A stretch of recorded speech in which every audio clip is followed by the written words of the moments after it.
How to fix Netflix app update required.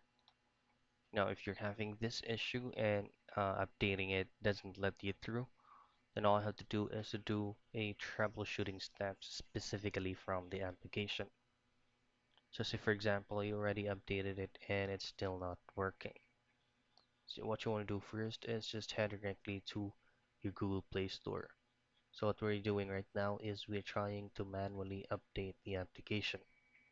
Now head to your Google Play Store and go with the search box and simply type in Netflix. And here you should be able to know if your Netflix is needing an update because like this one right here, update button is visible. You simply tap on update and it will automatically do the thing by itself.